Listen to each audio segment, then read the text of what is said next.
Krvni raki so velik izziv, ne nazadnje tudi zato, ker je njihova pojavnost v porastu.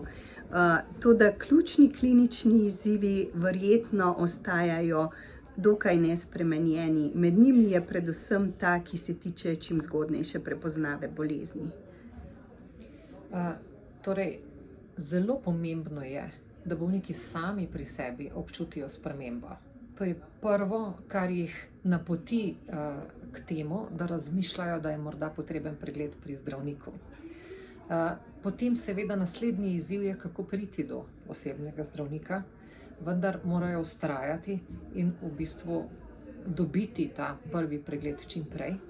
In osebni zdravnik naj napravi krvno sliko, naj napravi klinični pregled, kjer bo potipal eventualne povečane bezgavke, neke napetosti, tumorje v trebuhu, kjer bo prepoznal B-simptome malignih krvnih bolezni, kar pomeni prekomerno znojenje, hujšanje, izgubo apetita, popoldanske temperature. To so tiste prve stvari, ki nas napotijo k prepoznavanju krvne bolezni.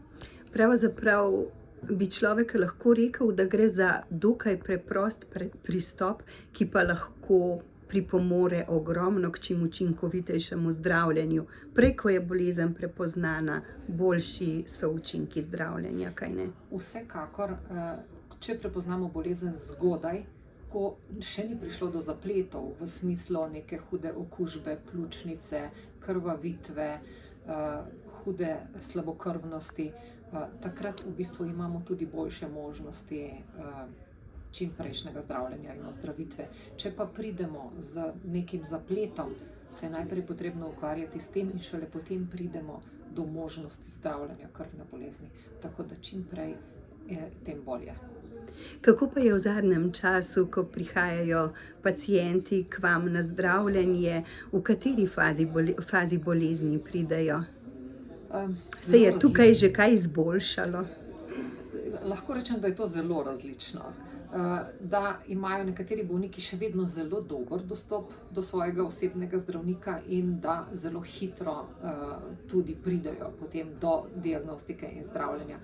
Spet drugi pa ni zdaj najbolj pomemben samo dostop, ampak tudi, da pri sebi spoznaš spremembo, da si priznaš to spremembo in da greš zaradi te spremembe naprej. Ker mnogi se morda te spremembe ustrašijo in mislijo, saj bo bolje.